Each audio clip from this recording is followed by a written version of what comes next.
Hello everyone, welcome to Let's Discover It. This is Arya Singh and today we will discuss about a major topic of class 8th Geography NCERT Chapter 3 Minerals and Power Resources. तो आइए आज हम इस video को अच्छे से देखते हैं। जैसा कि आप जान रहे हैं कि इस जो टॉपिक है, ये जो चैप्टर है, इसके 2 टाइप्स ऑफ हेडिंग्स हैं, पहला मिनरल्स और दूसरा पावर रिसोर्सेज। तो एक्चुअली मिनरल्स क्या होता है और पावर रिसोर्सेज क्या होते हैं, इसको अभी हम चेक करने वाले हैं। तो पहले आप मिनरल्स को समझिए। मिनरल्स के बाद वाला टॉपिक आएगा आपके लिए टाइप ऑफ मिनरल्स, और मिनरल्स कहाँ कहाँ कैसे कैसे डिस्ट्रीब्यूटेड है, किस किस कंटिनेंट में कौन कौन सा मिनरल्स है, कौन सा कंटिनेंट में कौन सा मिनरल्स है जो सबसे ज़्यादा अमाउंट में है। तो ये सारी चीज़ें क्लियर करेंगे, उसके बाद हम पावर रिसोर्सेज पे आएंगे। तो पहले ये जो मिनरल्स का कंसेप्ट है, आज हम इसको लेकर चलने जा रहे हैं। देखिए मिनरल्स की मैंने जब भी कोई भी चीज़ एक नया वर्ड भी स्टार्ट किया है, that we will tell that specific definition is available for describing it. So what is minerals? A natural occurring substance that has a definite chemical composition is a minerals. एक natural occurring substance जिसका एक fixed chemical composition हो, उसे हम क्या कहेंगे? Minerals कहेंगे। ठीक है, अब ये मिनरल्स कहाँ पाए जाते हैं भाई? तो आप सबको पता है कहाँ पाए जाते हैं। Minerals are not evenly distributed. ठीक है, ये तो जानते ही हैं। यहाँ तक कि मेन चीज़ है, यहाँ पे जो रेड से मैंने लिख के लिखा है, minerals are not evenly distributed over space, they are concentrated in a particular area of rock formation. जो मिनरल्स हैं वो इवनली डिस्ट्रीब्यूट नहीं है हर जगह। एक तरह से बोलें तो एक समान नहीं है, क्या बोलते हैं उसको, डिस्ट्रीब्यूट। वो डिस्ट्रीब्यूट है किस चीज़ के कंसनट्रेशन पे? रॉक फॉर्मेशन के कंसंट्रेशन पे एक पार्टिकुलर एरिया में, किसी पार्टिकुलर एरिया में बहुत ही ज़्यादा अमाउंट में मिनरल्स हैं, कहीं कम अमाउंट में है, कहीं मीडियम अमाउंट में है और कहीं है ही नहीं। ठीक है, तो एक्चुअली ये होता है। तो ये simply rock formation, concentrated rock formation क्या होता है? जैसे देखिए जो रॉक फॉर्म होता है उसके नीचे मिनरल्स पाए जाएंगे, तो रॉक फॉर्मेशन के हिसाब से वहाँ पे क्या कंसंट्रेशन होगा मिनरल्स का, मतलब इस तरीके से पाया जाता है, इवनली डिस्ट्रीब्यूटेड नहीं होता है। Some minerals are found in area which are, देखिए मैंने जस्ट अभी आपको बताया कि इवनली डिस्ट्रीब्यूटेड है नहीं, अनइवनली डिस्ट्रीब्यूटेड है। तो उसी के लिए सेकंड लाइन रिलेट करिएगा तो हो जाएगा, some minerals are found in area which are not accessible such as Antarctica and Arctic Ocean. तो अब है यहाँ पे मेन चीज़ कि कुछ मिनरल्स जो हैं फाउंड इन एरिया, उस एरिया में पाए जाते हैं जहाँ वो मैंने पाए हैं बहुत ज़्यादा अमाउंट में है। ठीक है, लेकिन हम उन्हें वहाँ से निकाल नहीं सकते, यानी हम उन्हें एक्सेसिबल नहीं कर पा रहे हैं, उस तक पहुँच नहीं पा रहे हैं। ठीक है, जैसे अंटार्कटिका और आर्कटिक ओशियन का बेड हो गया, यहाँ पे बेड होगा, मैंने छोड़ दिया है। तो ये कुछ ऐसे जगह हैं जहाँ पे मिनरल्स तो हैं लेकिन एक्सेसिबल नहीं है, वहाँ तक हम पहुँच नहीं पा रहे हैं, वो इनएक्सेसिबल है। ठीक है, चलिए ये हो गया मिनरल्स डिस्ट्रीब्यूटेड सीख लिए हमने, मिनरल्स की डेफिनेशन सीख ली। अब सीखेंगे कुछ एक नया टॉपिक जिसका नाम है the salt in your food and the graphite in your pencil is also minerals. सोच लीजिए कितनी बड़ी बात यहाँ पे कही जा रही है। पहले तो अभी हमने सीखा कि नेचुरल अकरिंग सब्सटेंस जिसका एक केमिकल कॉम्बिनेशन हो वो मिनरल्स होगा, वो इवनली डिस्ट्रीब्यूटेड नहीं है क्योंकि वो एक्चुअली कंसनट्रेटेड होता है, डिस्ट्रीब्यूट होता है on the basis of rock formations, और कहीं ज़्यादा कहीं कम होगा। और कुछ ऐसे भी एरियाज़ हैं जहाँ पे वो एक्सेसिबल नहीं होते, जैसे अंटार्कटिका, आर्कटिक ओशियन बेड, ये हो गए। तो अब मेन चीज़ है यहाँ पे the salt in your food, जो नमक हम अपने खाने में खाते हैं, और ग्रेफाइट, पेंसिल होती है ना, उसमें ग्रेफाइट होती है, वो जो लीड होती है जिससे हम सिंपली जब आप पेंसिल खरीदते हो तो उसको शार्प करते हो, जिससे उसकी ग्रेफाइट बाहर आती है और आप उससे लिख सकते हो। ओके, तो the salt in your food and graphite in your pencil is also minerals. Salt in your food, आपके फूड में जो नमक है वो भी क्या है, मिनरल है, और ग्रेफाइट जिससे आप लिखते हैं वो भी एक मिनरल्स है। ठीक है, दोनों का क्या है, केमिकल कंपोजिशन है।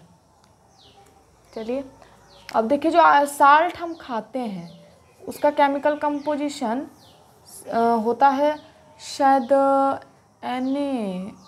नथिंग सोडियम करके कुछ होता है, वो मैं अगले वीडियो में बता देती हूँ। उसका एक फिक्स्ड केमिकल कंपोजिशन होता है, इसलिए वो क्या है, मिनरल्स है। Okay, The salt in your food, yeah. Minerals are found in different types of geological environment under varying conditions. जो minerals होते हैं वो different तरह के geological environment में पाए जाते हैं और उनकी जो condition होती है वो vary होती है, मतलब अलग अलग conditions में पाए जाते हैं. They are created by natural processes. और ये जो minerals होते हैं और इनकी जो different type of geological environment में पाए जाते हैं और इन्वायरमेंट से ही तो ये बनते हैं, ठीक है. जो प्रेशर क्रिएट होता है उसके कारण बनते हैं. तो ये सारी चीज़ें जो क्रिएट की जाती हैं ये एक्चुअली नेचुरल प्रोसेस है जिसमें कोई ह्यूमन की कोई इंटरफेरेंस नहीं होती है. ओके, चलिए. They can be identified on the basis of their physical properties. ठीक है, अब देखिए, such as colour, density, hardness, chemical property such as solubility. अब जो हम मिनरल्स को आइडेंटिफाई करते हैं उससे तो पहले फिजिकल प्रॉपर्टीज़ पे आइडेंटिफाई करते हैं. उसमें आ जाता है उसका कलर, डेंसिटी, हार्डनेस और केमिकल प्रॉपर्टी में उसकी सॉल्युबिलिटी आ गई. तो ऐसे हम मिनरल्स को क्लासिफाइड करते हैं. मिनरल्स तो समझ गए. Natural occurring substance has a definite chemical composition is known as minerals. They are distributed unevenly because they are concentrated in a particular area of rock formations. Okay, अब हर जगह तो रॉक होगा नहीं. Some minerals are found in area which are not easily accessible such as Antarctica, Arctic ocean bed. Salt in your food and graphite in your pencil is also a minerals. Okay, चलिए, ये समझ ही गए. Minerals को बनने में जो जो geological environment लगते हैं सारे नेचर क्रिएट करती है विदाउट एनी ह्यूमन इंटरफेरेंस. हम उन्हें बस माइनिंग करके निकालते हैं. चलिए, ये हो गया. अब ये मेन चीज़ है हमारा ये वाला जो है minerals, metallic and non metallic. अब ये मिनरल्स क्या होता है? मिनरल्स तो मैंने बता दिया. मिनरल्स 2 पार्ट में क्लासीफाई होते हैं. पहला होता है आपका मेटेलिक मिनरल्स, दूसरा होता है हमारा नॉन मेटेलिक मिनरल्स जो बहुत ही इंपॉर्टेंट है. ठीक है, मेटेलिक, नॉन मेटेलिक. अब मेटेलिक मिनरल्स में आ जाता है फेरस और नॉन फेरस. अब ये मेटेलिक और नॉन मेटेलिक क्या होता है अभी देखने जा रहे हैं. और फेरस और नॉन फेरस क्या, ये मेटेलिक मिनरल्स आपके 2 टाइप्स में हो गए, फेरस और नॉन फेरस. तो ये जो पूरा अभी हमने किया है, चलिए इसको आप साइड हो जाती है, एक स्क्रीनशॉट ले लीजिए. अब हम टाइप्स ऑफ मिनरल्स को अभी डिस्कस करने जा रहे हैं. Let's come to our another topic which is about types of minerals. तो टाइप ऑफ मिनरल्स में हमने 2 काइंड का भी जस्ट मैंने आपको बताया, मेटेलिक और non metallic.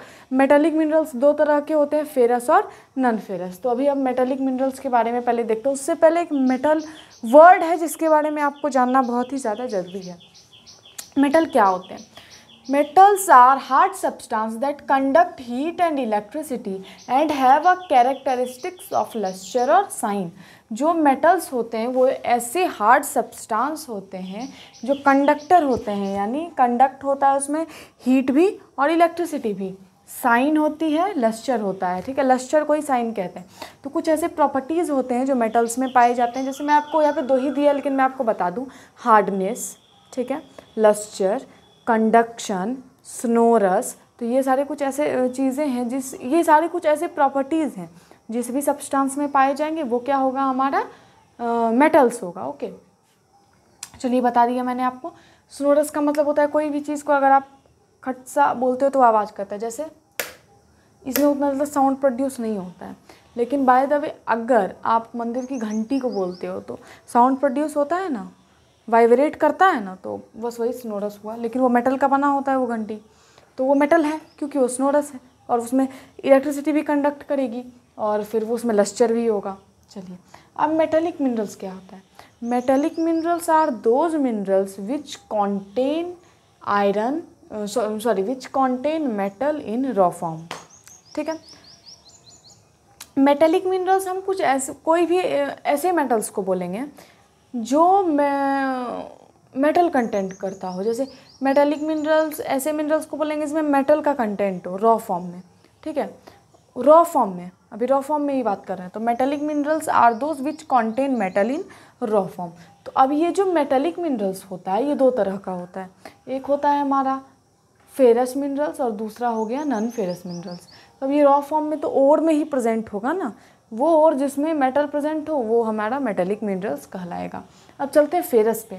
Ferrous minerals are those which have iron content. Ferrous इसी का टाइप्स होता है, हमारे मेटेलिक के 2 टाइप्स होते हैं, पहला फेरस दूसरा non ferrous. Ferrous minerals are those which have iron content like iron और मैग्नीज एंड क्रोमाइट्स. देखिए, ferrous minerals are those minerals which contain iron content such as manganese, chromite और iron ore. ये रहे कुछ ferrous minerals के examples. Okay, चलिए अब चलते हैं नॉन फेरस पे। Non ferrous minerals does not contain iron but may contain some other metals. जैसे फेरस में हमने ये सीखा कि आयरन का कंटेंट होगा, लेकिन नॉन फेरस मिनरल्स में ऐसा नहीं होगा, यानी वो आयरन का कंटेंट नहीं होगा लेकिन कोई दूसरे मेटल्स का कंटेंट हो सकता है, जैसे गोल्ड, सिल्वर। जैसे अब कुछ ऐसे भी मेटल्स हैं ना जिसमें आयरन का कंटेंट होता है, तो ये मेटल्स भी हमारे नॉन फेरस में प्रेजेंट नहीं हो सकते हैं।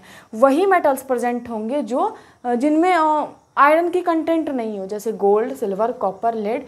ये सारे क्या हैं हमारे नॉन ऐसे मेटल्स पाए जाते हैं किसमें, नॉन फेरस में। जैसे non ferrous minerals are those which does not contain iron content, जिसमें आयरन कंटेंट नहीं हो, और जिस मिनरल्स में आयरन कंटेंट होगा वो मिनरल्स भी इसमें नहीं हो तो उसे हम कहते हैं नॉन फेरस मिनरल्स। ठीक है, चलिए non metallic minerals does not contain metal. ये हो गया हमारा मेटालिक और non metallic ferrous non ferrous देख लिया हमने, बहुत ही इजी था। अब चलते हैं नॉन मेटालिक पे। Non metallic minerals does not contain metals. जो नॉन मेटालिक मिनरल्स होते हैं उनमें मेटल नहीं होता है। ठीक है, मेटल नहीं होता है। जैसे limestone, mica, gypsum are examples non metallic minerals जिसमें मेटल नहीं हो। अब मेटल नहीं हो तो कैसे समझेंगे? मेटल मैंने आपको बताया वो प्रॉपर्टीज़ मेटल्स के, a substance which is not metal is known as non metal, direct बोलते हैं। तो वो सारे प्रॉपर्टीज़ जो मेटल में होते हैं वो नॉन मेटल में नहीं होते हैं।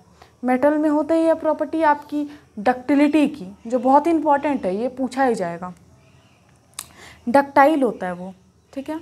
और ये वाला हमारा नॉन मेटेलिक जो होता है वो डक्टाइल नहीं होता है। ये स्नोरस भी नहीं होता है, ना तो इसमें लस्टर होता है, ना तो इसमें साइन होता है, कोई भी चीज़ इसमें नहीं होती है। ठीक है, यानी मेटल की कोई प्रॉपर्टी हमारी नॉन मेटेलिक मिनरल्स में पाई नहीं जाएगी। तो non metallic minerals are those which not contain metals. Okay, चलिए अब मिनरल्स फ्यूल्स, जैसे मिनरल फ्यूल जैसे कोल और पेट्रोलियम हो गया, तो ये भी एक तरह का हमारा नॉन मेटेलिक मिनरल्स ही है। ओके, अब देखिए मिनरल्स पाए कहाँ जाते हैं। मैंने आपको फर्स्ट वीडियो के स्टार्टिंग में ही बताया था कि जो मिनरल्स होते हैं वो रॉक के अंदर पाए जाते हैं। तो रॉक के अंदर पाए जाते हैं तो उसको एक्सट्रैक्ट करना होता है, हमें वहाँ से उसे निकालना होगा। तो निकालेंगे कैसे? एक्सट्रैक्शन ऑफ मिनरल्स के लिए 3 प्रोसेसेस दिए गए हैं, माइनिंग, ड्रिलिंग और क्वायरिंग। देखिए माइनिंग, ड्रिलिंग, क्वायरिंग क्या होता है इसे हम अगले वीडियो में देखेंगे, अभी बस इसके लिए इतना ही। Extraction of minerals 3 types, mining, drilling, quarrying. और माइनिंग के 2 टाइप्स, ओपन कास्ट माइनिंग और शाफ्ट माइनिंग। दोनों चीज़ को देखें। ओपन कास्ट का मतलब होता है पूरा मीन्स मिट्टी को हटा के, शाफ्ट का मतलब एक पाइप नुमा कुछ डाल के, तो उसे हम अगले वीडियो में देखने वाले हैं माइनिंग को। तो extraction of minerals 3 types, mining, drilling, quarrying. और माइनिंग के 2 टाइप्स, ओपन कास्ट माइनिंग और शाफ्ट माइनिंग। तो ये पूरा वीडियो होता है कंप्लीट। अगला वीडियो आएगा आपका एक्सट्रैक्शन ऑफ मिनरल्स के नाम से। अगर ये वीडियो पसंद आया हो तो लाइक करिए, शेयर करिए अपने फ्रेंड के साथ। चैनल पे नए हैं तो लेट्स डिस्कवर इट को ज़रूर सब्सक्राइब करिए, नोटिफिकेशन बेल भी ऑन करके रखिए जिससे मेरी स्टडी वीडियो सबसे पहले आपके पास पहुँचे। From this side Arya Singh, thank you.